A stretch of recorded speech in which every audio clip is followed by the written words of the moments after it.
First of all, hello. Hello.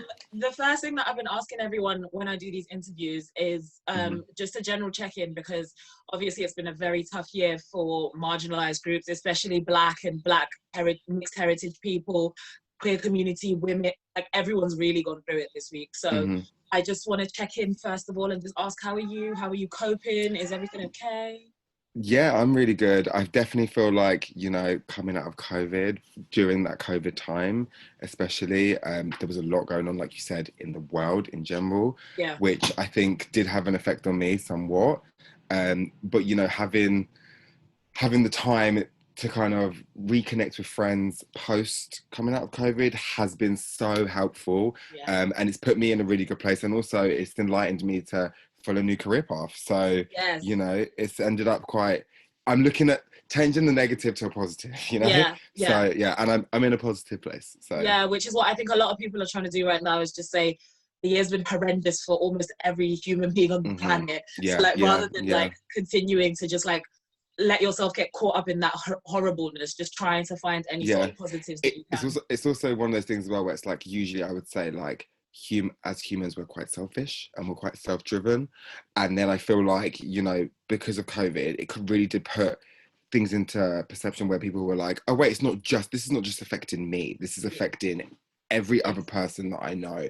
So I think that really has helped, because I think it's kind of knocked a bit, I don't know, it's kind of knocked on some people's heads, and I think people see the bigger picture now, and yeah, so I definitely feel like it's turning the negative into a positive. Yeah.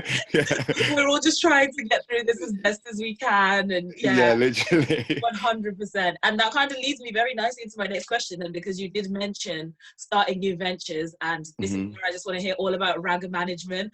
I was like, so amazed that you during COVID you managed to start something up, because so many people have been like, obviously, like we say, in a bad place, but you've come out of it with this amazing new venture. So how did it start? What's it about? Like, just tell me everything. I had this idea at the beginning of lockdown, and I think I was too scared to kind of act on it a little bit. So I wrote up this like brief, and then I just left it on my computer. I literally sent it to one of my friends and was like, read this, let me know what you think. She read it, got back to me with some like pointers and stuff, and then I kind of just froze and was like, no, can't do this, too much. This was like mid-April. So, we were still, I couldn't leave my house, let alone figure out how I'm going to start.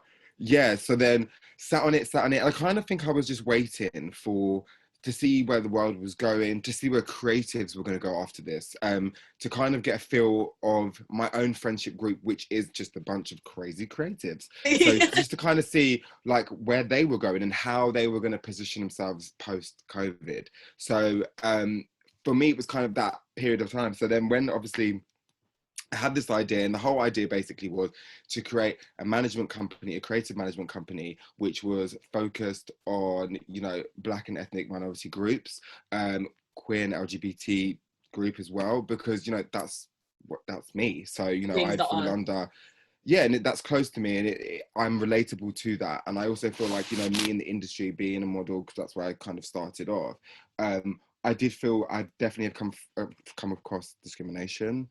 I've definitely felt that, me being queer meant that I didn't get a certain job because of that. These things that actually happened to me. I'm not making this up. So it was about creating a space, a hub of people with like-minded creatives who can bounce off of each other, but then also at the same time bounce off each other, make each other money, because, fundamentally, that's what we kind of all need to survive. So it was that. And then I think, I'm lucky to be in a position where I have the friends that I have and the connections that I already had because of modeling. So it kind of, I'm not gonna say it was easy, because it's not easy, because I'm sat here now like, I've got this to do, I've got this to do, I've got this to do. But like, it's definitely helped. And the encouragement that I've received from all of my friends has meant that as a business, we've been able to make them small little steps, So far we started small. We have three people signed under us, our management. We have a makeup artist. He's from Lebanese heritage. He's also gay. He's amazing. I actually went to school with him as well. So we have that connection as well, which is amazing. Then we've connected with KZ Creatives, which is a dance duo who, because of industry ways and like, these old like contracts, they kind of were set up to fail. So they told us their story, and obviously we told them our story, and they were like, this is perfect, this is a match made in heaven. So we've been collabing with them, working with them, pushing them. We've actually already, you've seen the Instagram account, we've actually done some bits already. So it's kind of exciting that we've done 3 music videos, a D Squared and an OVO campaign. So it's going well. Like we're pushing our people in the places where they need to be to shine. And we're trying to, like, you know, make a point of it that there is people in the industry that are established and that are already at a place where, you know, they may be verified on Instagram. So they're obviously going to get booked. So our main goal is to focus on the little people. And the whole point of the name being RAGGA is because, you know, the annotation that ragamuffin, a bit rough, you know, a bit dirty. And it's flipping that word and being like, do you know what? Yeah, I am RAGGA. Yeah. And, you know, and obviously it's a play on, like, I'm from Jamaica. Well, I'm Jamaican heritage. So that word, like, it brings back a lot of nostalgic memories of, like, you know, my granddad referring to me as, you know, like if I came in with, like, you know, grass stains, it's like, you're looking like a ragamuffin, do you know what I'm saying? So it was all that thing of being like, I'm not a ragamuffin, but it's like, that's where the name and everything kind of joins together. So yeah. That's amazing. And I think for me, what I like, the first kind of the questions were popping up in my head the whole time you were, like, explaining. And the first thing I'd be interested in knowing is, like, obviously as an ethnic minority, as a queer person, do you feel as though, because obviously a lot has come to light now with, you know, racism and discrimination against queer people, and a lot of modeling, kind of within the modeling industry, there was kind of like a spike post BLM where you were going on, like, Boohoo's page and Lulu's page, and all of a sudden there were more models of color popping.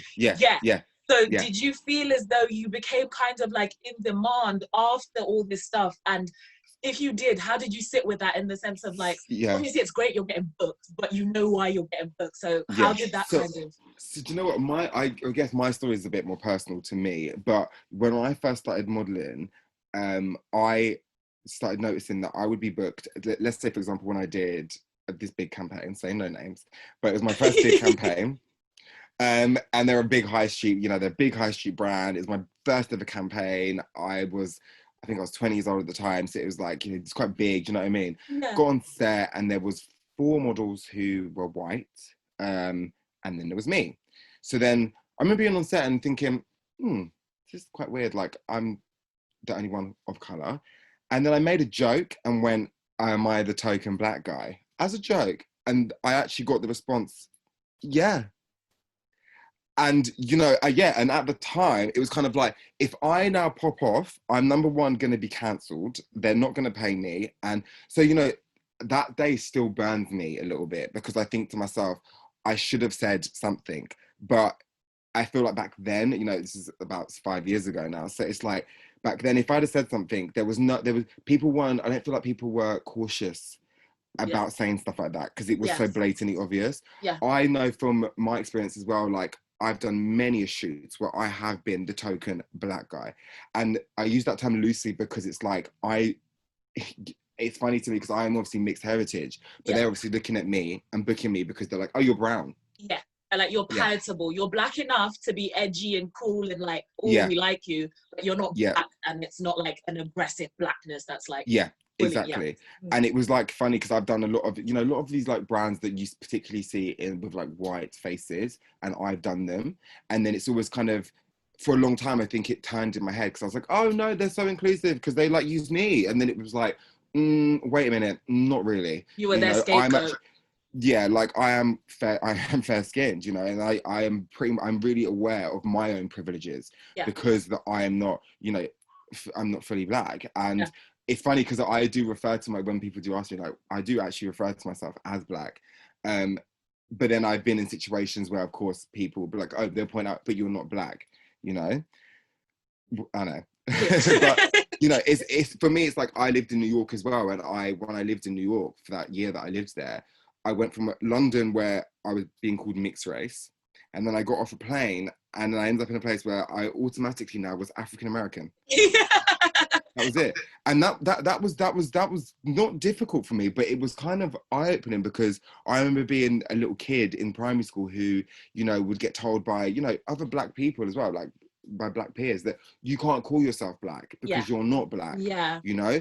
And so then I did have this thing was, no, I'm proud to be mixed race, you know? And then it just became a thing in London. And then when I got to America, it was like, it really did put things into perception a little bit. And then obviously booking work there compared to booking work here, I saw the difference in how people viewed me and like my color.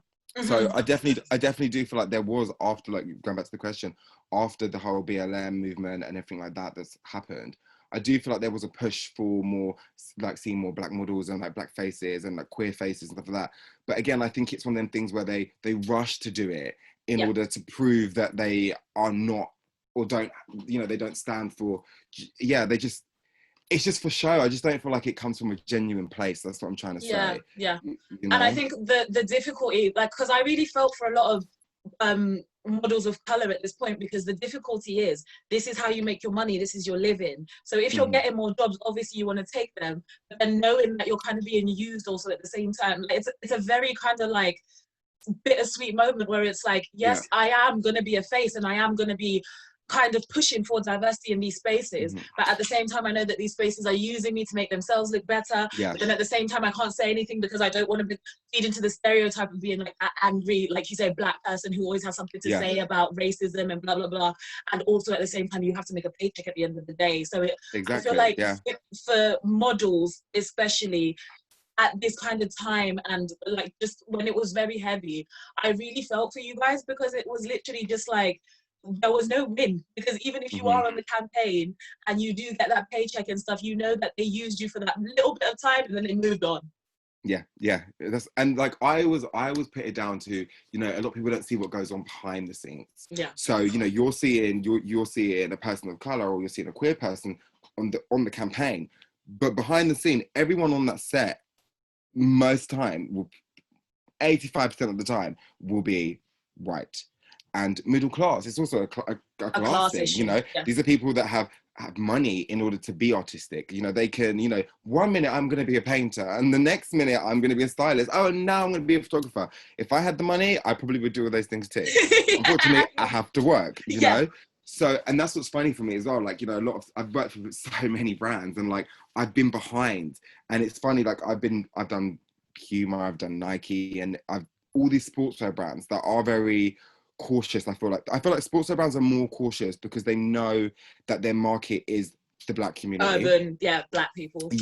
So I do think that when I've worked on sets with brands such as them, you do find that like you'll get like a black photographer or like a black stylist, or, you know, so that I was feel more comfortable. But it tends to be the more higher you go, so the high end, you know, that's where you'll find that everyone on there has no idea about anything. Like I've sat down with a makeup artist and she literally made me white, like ashy. Like I was like, oh my God. And my best friend's a makeup artist, so I'm there like, that's not my color. And I was like, what are you doing? Did you speak up? Did you say anything? I did. I kind of like was like, oh no, this is not my color. And then I knew my color, and I was like, I'm an NC, I think it was summer. Yes, I'm an NC45 in summer. So I was like, I'm an NC45. And then she was like, oh, okay. And kind of just like corrected it. But then she then went on to do the hair. And then, you know, and then it's funny for me because I've obviously got female friends that are like models, and it's a whole nother ball game for them because they have this hair and they sit down and then the person goes, okay, cool, we're going to straighten your hair. Or they don't know how to tame it. They don't know what to do with that. So it's just, I feel like there needs to be more said about what's going on behind scenes, because you can push out these black faces and you can push out these queer faces, but that's not solving the problem at all. It's how are we being treated behind the scenes? How are there enough, because like you say, it's very hard being the whole kind of like the creative industry. I feel like is a very much, at the moment, the conversation is centered around class and race, in the sense of being from a poorer background and also an ethnic minority. A lot of the time, creative industry careers for us, you have to really fight because you don't have the means, like you say, to just be doing it as a, oh, this is my side job, this is my weekend thing, like just a bit of fun. It literally is. You're either all in or all out. So then you need to, for then, when you're talking about not having the makeup artist there, it's like, get more black makeup artists because they're literally struggling to get the work. But it's like, but it's like even at RAGGA, like, so the makeup artist we have on board, Kareem Jarshi, for example, with him, he's from Arab heritage, right? But let me tell you now, this boy can beat a face, okay? If you go on his gram, you will see that most of the people on his page are of melanin complexion, okay? Yes. They're all golden, or they're shining, you know what I'm saying? So it's like, for me, and it's funny because obviously he's a male as well, but he doesn't enjoy doing Caucasian faces because he appreciates the beauty in the melanin. Yes. And that's the point, that you don't have to be black and be a makeup artist, but you need to be, when you are doing that, you need to have the education behind what you're doing. You know, you're not just beating a black person's face. You need to understand the history and the beautifulness behind it. Do you know what I'm saying? The tones and all the, and also it's the same thing with photographers as well, because I remember seeing recently, as all this Black Lives Matter stuff came up, and this is where the conversation within the modeling industry and photography and stuff really started to pop off, because Annie Leibovitz, one of the biggest photographers of all time, famous, she shot I think it's Simone Biles, the gymnast, the black gymnast who's like smashing all. She did a photo shoot with her, and the pictures were horrendous. She was so badly lit. She was so, they were so bad. And then the conversation popped up of even the most experienced white photographer just does not have the kind of appreciation of melanated people to say, let me shoot them in this lighting, because they're so used to probably shooting white people.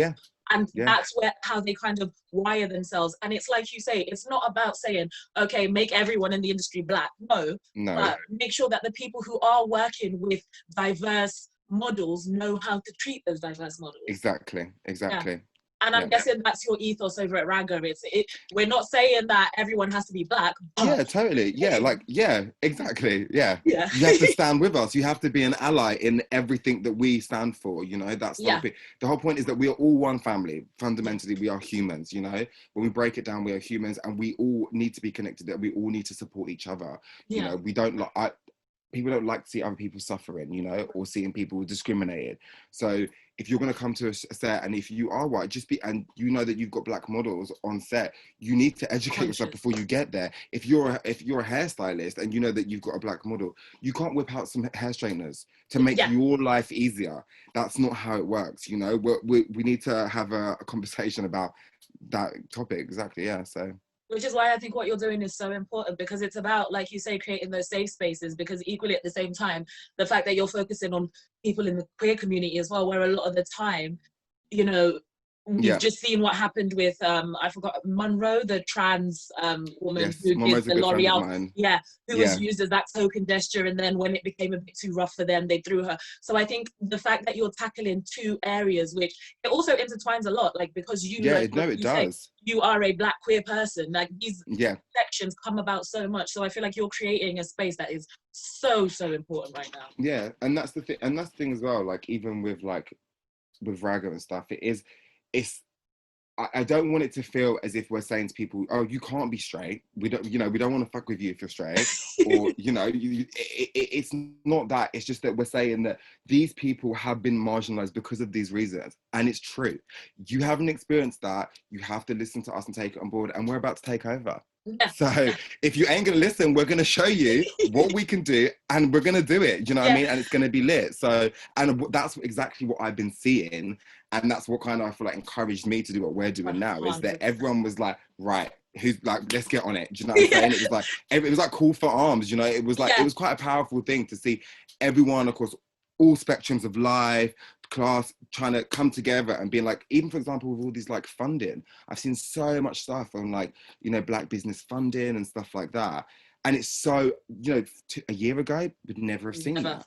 You know, there's funding for, like, you know, for trans people trying to, you know, transition and stuff like that. And it's just like seeing that kind of stuff and seeing platforms being on board with it. It's quite powerful, and it's quite moving. Yeah, and I think, like you say, it's the kind of situation where marginalized people were finally saying, okay, we're done begging for a seat at your table. We're done asking you to treat us properly. You're going to want to have to come and sit with us. Our table is going to be a lot better. It's going to be more fun. More colour. And that's absolutely it. And I think that like, going back to what we were saying about turning the positives into negatives, that's one thing that I've seen, is that a lot of marginalized people are taking now as an opportunity to create stuff. Like, the amount of black creatives that I'm seeing, the amount of queer creatives that I'm seeing, the amount of wait, give me a sec, sorry. No, you're fine. So yeah, like I was saying, like it's just the encouragement of, like, it's very hard to get down on yourself when you're seeing all the marginalized people who've been going through it this year actually taking a stand and saying, you know what, we're just sick of being marginalized. We're going to try and make, and it's not going to happen overnight. We all know that. Things like RAGGA are such an important starting point. It's like, we have seen a problem, and rather than asking other people to sort it out for us, we're going to sort it out. Yeah, 100%. And I just and love like, that you know, so much. and coming like, and that's the thing, like my business partner Savannah, because I've obviously gone into business with Savannah, and we've kind of combined our two brains together. It's, you know, we both, she's a woman, so then there's that aspect as well. You know, there's so many, when you break it down, there's so many aspects of things that we are both trying to change individually from our own experiences. Yeah. So it's like two entities becoming one. So it's like, it's a lot, but it's all for the best in the world and the change that we want to see. So yeah, and it's exciting as well. Like, I cannot wait to see what happens with RAGGA. And kind of, we've got some big things coming. So literally just got a text right now. I was like, oh my god. Yeah, you're like excited. Yeah. Yeah. But so the next question, like, and this is kind of like a two-part question. So now that you've started it, like obviously you were saying you were very nervous to start it, but now that it's up and running, what would you say has been so far? Obviously, it's very new for you, but so far, what's been the most rewarding thing about starting this venture, and what have you found to be the biggest kind of challenge? So the most rewarding thing, I think, yeah, so this kind of mixes in, I guess. So the most rewarding thing for me is actually getting stuff done, and it's gonna sound a bit crazy, but like just receiving back emails. Because like, you know, like, that's such an adult answer. I know, it's like crazy, but like emails are so important. Like, and I think for me, because, you know, when we started, it was like I was sending out emails to like 50 people in a day, so I was getting like email like headaches. I'm like, oh my god, you know. And then it's like you're sending these emails and I'm getting no responses. And then obviously, because there's two of us, it's kind of like we chase each other. So it's like, have you done that? Is this being done? Is this being done? So like that whole aspect, it was just hard as well, because it was like daunting that I wasn't getting responses. Why am I not getting responses? And then I'm questioning, you know, my ability to actually do the job that I'm trying to do. And then when you break it down, it was like I then started realizing, wait a minute, people don't actually know who's sending this email. I mean, my name's at the bottom, but they don't know it's me. So then my best tool was Instagram, and reaching out through Instagram to people and kind of letting them know what I'm doing now. And I think once people understood, and I messaged them via Instagram, and they knew it was me and what I was doing, what I stand for, and them knowing me, they were so willing to help me in any way, shape or form. But I think that goes back to what you were saying before about how, sorry to cut you off, but I was just trying to tie it to what you said before about the fact that RAGGA's trying to help the little people who, because a lot of the time, like, you're lucky that you do have a big Instagram presence, so you can get stuff done. But a lot of the time, people who are up there just don't care to kind of acknowledge the people who, like, let's say only have the 500 followers or so. I feel like that it goes back to that kind of thinking of, you're lucky that you're using you have a platform that's established and you're respected, and you can use that to then further other people, which is so great. 100%. And also I think because people are more on board with, you know, helping and supporting, like stuff like Black Lives Matter really did help, I think, as well, because it has, people are now more willing, they want to collab, they want to branch out and help in any way they can, because it's supported, and it shows that they do actually care, rather than them just saying, oh yeah, I care, you know, just, but it's like, if the proof's in the pudding, you know. So it's like stuff like that has really helped. And like there's still a lot to do, obviously, with RAGGA and stuff like that, but so far so good. And I've got hope that it's going to go far, and we're going to create some amazing stuff. So the biggest reward is the emails. What's the biggest struggle? I feel like the biggest struggle, I think the biggest struggle would be trying to break down those boundaries that are kind of up already and kind of up against us with these people that are already so established. And, you know, there are people out there that, I hate to use the term, but culture vultures. Yes. And, you know, I could list a few, but I'm not going to do that. But there's a few, and, you know, them ones, I'm like desperate for tea right now, but I'm like, let's keep it professional. Them ones there, they are, number one, our biggest competitors, but they are also the ones that don't help they're not helping anything. Yeah. You know, again, you can put a face up there, but unless there's substance behind what you're doing, it's not real, you know. And also people will catch on to that, the fact that it's not real. And you know, I believe in energy, and I believe in the vibes of people. And unfortunately, there are some really horrible people out there who don't want to see you succeed and don't want to see you do well. Yeah. So that's definitely what my biggest boundary, coming across not so nice people and having to deal with them in a manner that doesn't. I don't want to be rude, and I don't want to be mean, and I don't want to be labeled one of those people at any point in my life. So for me, it's creating a space, trying to create this new space and take it away from this old way of doing things and this old way of thinking, like this whole clout thing, you know, like, oh, you're so and so you can come, but like don't bring your cousins because they're not cool. I'm done with that. Like, you know, I'm over all of that. We need to drop all that, because it's still in some way is also discriminative, you know, like if you're there like, oh yeah, you're cool, but they're not. It's like, oh, because I'm not verified, I'm not cool for you. You know, there's 1,000,001 people who are not verified that are doing way more important things in the world than you with your blue tick. That. Just saying. That's a quote. That was like such a period, like done. Sorry, I had to. It just, you lucky I said my name. And it's true.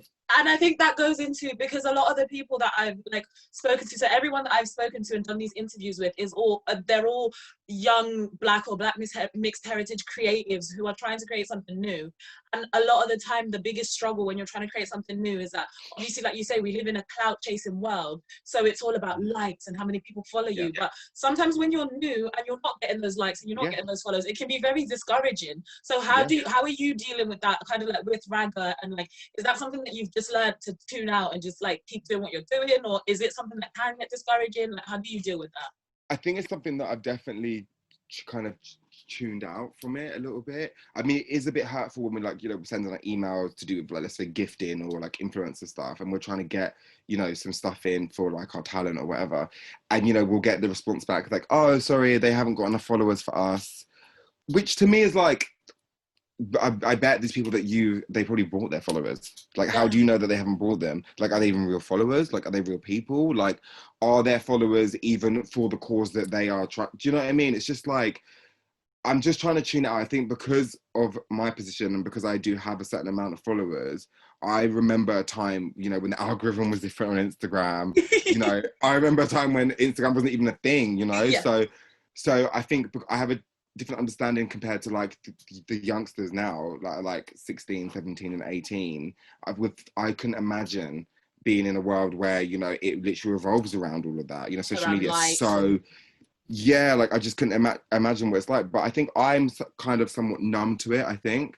But then for me, what helps is that I'm fighting for these people who don't have the followers and don't have the verified accounts, but they're working with clients who have millions of followers, you know, are verified, are celebrities, are this person, that person. So it's funny for me because, again, it goes back to the person behind the scenes, you know. I'm trying to focus on the person behind the scenes who doesn't get that clout, who doesn't get the appreciation that they really need, and doesn't, you know, they're underrated. And it's time to make the underrated the stars, you know, that they are. Yeah, they are the stars. Like, what's the tea? Like, there's no point just, like, I find it funny when, like, people are just so obsessed with, like, an influencer, but they don't actually do anything, you know. And this is what I was having a conversation with, like, my business partner. It was quite funny because I'm trying to push for Kareem, the makeup artist, to get more influencer kind of gigs, not because he wants to be an influencer, but because there's money to be made from that. It helps, you know. It helps. And it's funny to me that there's someone who just has a ring light and, like, looks really pretty, but has no substance to them, and they just get paid loads of money, but they don't actually have any talent. You know, like, they're not talent. And that's the whole point that our RAGGA Management, when we look after our talent, we really mean that they have a talent. Yeah, they're doing something. Yeah, their talent, you know, that I've come from the modeling world, and, you know, being a model, being pretty isn't a talent, you know. The job. The model said it, not me. No, it's true. But doing the job, taking the pictures and doing the long hours, that is a talent, because it's hard. It's not easy. I think people have a perception that it's like so easy and glamorous. It's not. But let's be real, we are blessed with our genetics. Yeah. It's a blessing. It's like how singers can just sing, you know, if it's a blessing, you know. That's how you got to look at it, and not everyone has that blessing. So my thing is, again, like I said, it's like our talent. When we say we've got talent on our books, it's because they really have a talent, you know. And I think also within the modeling world, it's just so, and this is one thing that I just find so bizarre, and I kind of commend you for sticking to that industry. It's just that the definition of beauty in the modeling world changes all the time. All the time, yeah. All the time. Like there was I remember there was a period of time where they were pushing for like gap teeth, and they were pushing for, oh my gosh, yeah. So when I was like 16 and I just started modeling, the whole thing was to kind of look like you hadn't eaten. Like you literally, like they wanted boys who were like skin, bones, like this whole like muscle jock look. It's new. Never a thing. That was never a thing. And then as I got older, it was like, oh wait, now everyone's got six packs and abs and chest and like, do you know what I'm saying? And then all of a sudden, like it went from girls with like, they had to be flat, you know, just flat, nothing on them, like bones. And now it's all like curves and breasts and bum, and it's like, oh, okay, I see you, you know, and I feel like it has kind of somewhat changed for the better a little bit. We're not fully there, but they've made steps. You know, the fact that you can go on ASOS and see a big and tall section for men, like, you know, that wasn't a thing like 4 years ago. And also the fact that you're now getting like plus size women getting like proper campaigns and like it really is changing for the better. But that's why I feel like I like that you focus on so much more than just looks, because to me, like the modeling world, it literally is just someone decides what's going to make money, what look is going to make money, and then that's it. Like it's like everyone has to look like this now. It literally changes every year. Yeah, but I think also what we need to focus on is like people that are booking models and stuff like that, is that you need to not just book because of the way they look, but also for their character and their personality and what they give you. Because I think everyone is sick of, you know, these like just faces. Just faces. They have models that actually, we have quite a big platform and we get made popular on social media because of the way we look. So maybe it's about time that we promote people that look good, but they also have good things to say. Yeah. You know, they're not just partying on every Friday night and, you know, getting up to mischief and doing all sorts, you know, and being like crazy and like turning up to shoots late. I think it's time that if we're putting people in platforms where they're going to be seen and be influential, they need to be real influencers. Yeah. You know, and be influencing something. Yeah. So I really agree with that a lot. And in that sense, then where do you see, this is the bit where you get to dream a little bit, where do you see RAGGA going in 5 years, in 10 years? Like, what are your plans for this amazing space and this amazing business that you've created? I want to take over the world. Yes! I literally want to take over the world. I mean, I see us do like, actually, if I'm real with you, we're completely 360. So I obviously did modeling, but I also went to university and studied creative direction. So my thing would be, for me, is that I want to push that. I would like to see us be taking control over campaigns. I want them to tell us, you do that, do everything, you know, from the bottom right to the top. I want to see us helping brands focus on their ethos, pushing their message. As long as we are staying true to our message, I think we could go far. And I want to just take over the industry. I want you to see RAGGA everywhere. I want people to know that name. I want people to come to us when they want a sick photographer and want a sick stylist and want to, you know, I want it to feel like a family. And I want it to, in all families, you have friends of friends and connections here and there. And I want it to really do like sparse out and kind of like, And you want it to, going back to like your original thing, you want it to be kind of like, from what I gather is that you want it to be a space where, yes, you get all these beautiful things, but at the core of it, we are pushing diversity, we are pushing inclusion. That is the main thing. It's like we have, like I said, we have to stay true to ourselves and what we actually believe in. Like we can't, there's no being sold out. That's not going to happen, you know. It's like we will work with brands that we truly believe in, that we are conscious of, and also working with other people that we know that stand for what we stand for, you know.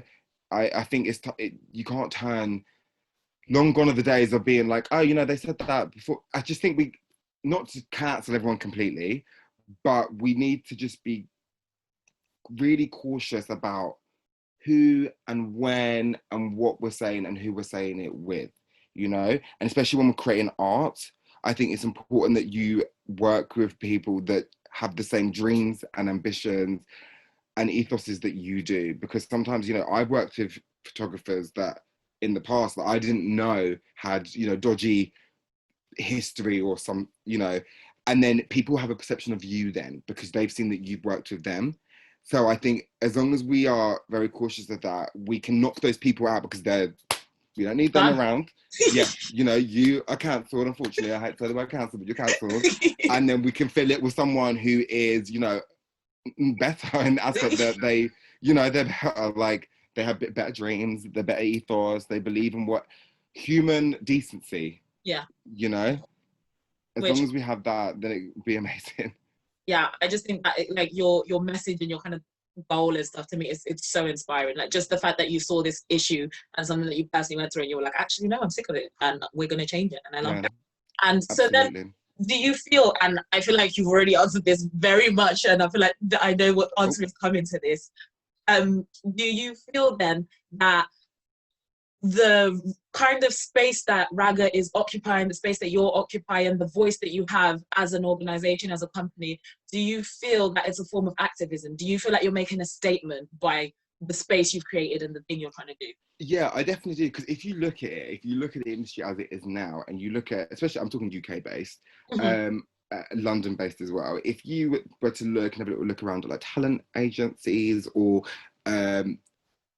casting agencies, you'll find them, they're run by white people. You know, that was the first thing. It was, we actually as a business tried to find another talent agency that was Black owned. There's very few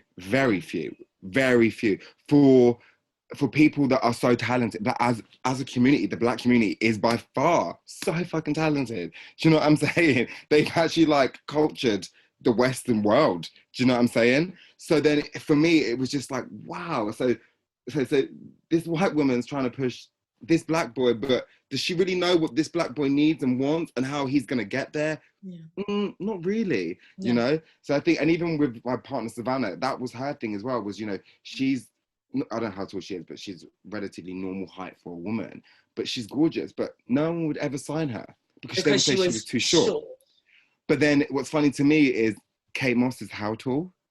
You know, Cara Delevingne is how tall? There's all these female models that I know who are white, they get apply, but it's because, you know, the idea is that if you are a Black woman model, you have to look a certain type of way. You know, you have to have no hair, and you have to look, you know, very like a bit Eritrean, strange and a bit, there's a bit like alien-y, you know, which is beautiful. Love that look. But, you know, that's not how everyone looks. So it's an unfair depiction that we're seeing on the catwalk of these stunning, beautiful Black women. Oh, hello. Oh, hello. Yeah, it very much is. There's this kind of like, you have to look just this exact specific certain way, and I know exactly the Black model look you're talking about. It looks a bit strange and a bit different, and I know exactly what you're talking about. Yeah. So I think it's like stuff like that is where we're trying to like obviously knock that off. Like we're over it. We're overseeing that. We want to represent everyone in the community, all shapes, all sizes, no matter what sexuality you are, what your class, where you've come, how you were raised, you know, that doesn't matter to us at all. So, and that's what we're trying to focus on. We're not going to sign you because your daddy's a rich billionaire, you know, that's not the tea. So so it is a form of activism that you're literally saying, no more, we are going to change things. 100%. A very powerful space to create. Yeah, and we will 100%. I can already see by, you know, we've only been actually running officially for 2 months now, and I can already see how we're already making a change, you know. And it's like, it's kind of like what I said to you when we were talking. I got a text and I was like, got a list of things to do, and it's like, oh wow, we're already doing this. Okay, cool. There's moments of realization where you're like, oh my god, it's not just some plan on my laptop anymore. It's actually real life, that's happening. It's right now. But again, like I said to you, what's been so powerful and encouraging is everyone else around me that's like, yes, come on, this is it. We also see this problem, you know, because you can tell people, I believe this and I believe that's, and that I've lived this experience, and they could be like, well, I don't think that's true. You know, they could say, but they're not. And that's what's really encouraging and quite beautiful, that everyone's going, yeah, do you know what? That's actually true. I've seen that, or I've heard that as well. I've heard that from somewhere else. And it's like, okay, cool. So this isn't something that, you know, Like, I'm telling the people watching this isn't something that we've made up, you know. It's true. Or like, we're imagining this is true. Yeah, exactly. It's true and it's happening, and we're gonna change things. Yes, So, yeah. and I love that. And then I would wonder then, obviously, there's been a lot of conversations around, because like we were saying, a lot of these queer spaces, these black spaces, these, you know, ethnic minority spaces are starting to pop up, and there's been a lot of kind of pushback against that, with people saying that, you know, creating these separate spaces is counterproductive to the movement. If you want inclusion, you have to include yourselves in with the minority, with the majority, and obviously a lot of the time as minorities, that's difficult to do. So I just want to kind of know how you sit with that argument. With, do you think it's still important for us to champion these spaces regardless of the pushback that we're getting? Well, I would say, you know, I could talk for RAGGA's behalf, and I would say, you know, for example, with our logo, the person that did our logo is a white woman. She's middle class. She's a great friend of mine, and she's straight, but she's an ally. You know, I know what she stands for, and I know what she believes in, and I know that she believes, she doesn't want to see what's been happening for years continue to happen, you know. So I don't think we have to necessarily segregate ourselves. You know, it is about education, and, you know, you can educate someone and bring them on board, and that's fine. You know, I do get, when I don't really like when I see, like, I've seen on Instagram a couple of people, like, especially like artists themselves, that are like, oh, I won't work with any like white people, and I'm like, well, that's not really it's not really realistic, first of all, and, you know, it's not, and it's also, what you're doing is not really fair, because we should be educating each other and teaching each other, not pushing each other out and pushing each other aside. So from that aspect, I don't think, from RAGGA's perspective, I think we are inclusive of all. Yeah. We are definitely focused on minority groups and LGBT, but do we exclude someone because they're not part of that? No, absolutely not. That's not what I'm trying to create. Again, it's a family, and in families you have marriage, and, you know, you get divorced, and then you got the kids still, you know.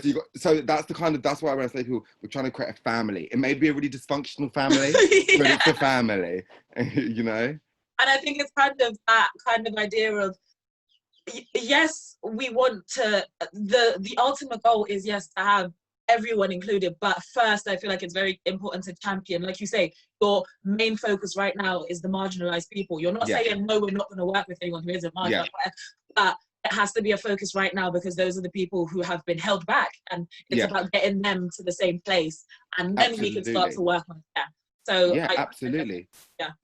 And like, on the way, if you want to help, you know, like, and they do want to help, because they can see the injustice, and they're like, yeah, I'm so on board. So And would you then say, I think you kind of answered this in the beginning with in the kind of sense of your industry, and kind of like now moving into this, would you say being Black, being queer has been a hurdle? You've definitely answered this before, but would you say that it's been a definitive hurdle?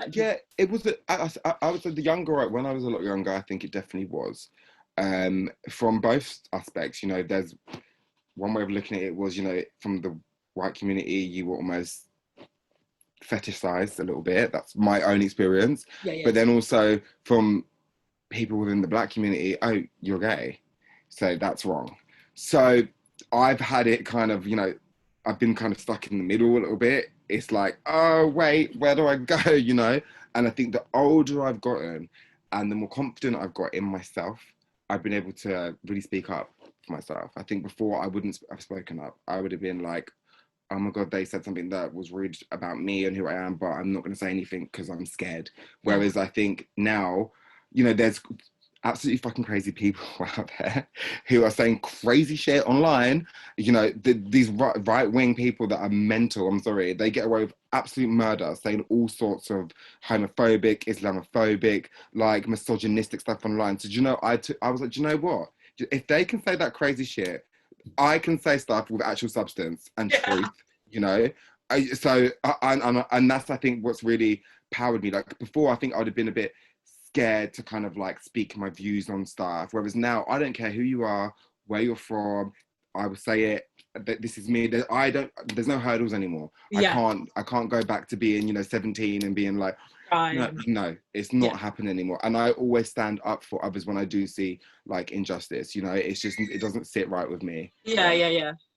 Yeah, and what you were saying is, I remember when all this kind of like Black Lives Matter stuff started, a lot of people started saying, and this was my favorite quote, and it's exactly the kind of energy you're talking about, was that as marginalized people, we need to have the same level of confidence as an average straight white man has, because we are the most confident. That was the thing. Like, that literally what was it for me, because it was like, wait a minute, you know, I've been surrounded by all these like really toxic masculine men who have told me that's wrong and that's weird, and you know, this is right and that's weird. I was like, they have no qualms about telling me about myself. So you know what?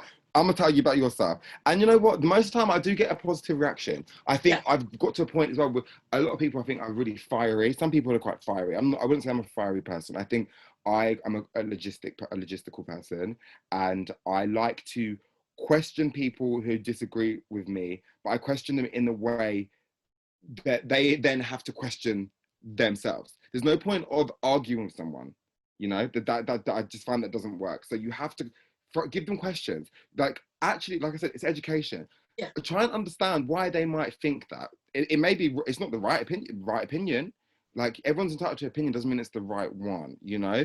And I think that's the thing, like, give someone the chance. If they may be so opposite to who you are and what you believe in, but hear them out, question them. There's no point of hearing their first statement and being like, that's wrong, there's a no, you know, because they're just going to hit you back with that. You know, that's what, so you need to take your time, really listen to the crazy shit that they may be saying, and, you know, kind of throw it back at them in a smart way. You know, that's kind of, and that is definitely, it's I think we're getting to a place where, like you say, gone are the days of pointless arguing. Like, I just don't engage in anyone who like is just there for the sake of arguing. I just don't get engaged in it anymore, because it's unfair on you, because you're just draining your energy to argue with someone who doesn't care about listening. And I think it's the approach that you're saying, that's how we're going to get somewhere, is by unfortunately putting yourself in their mindset, and then having kind of like it is hard.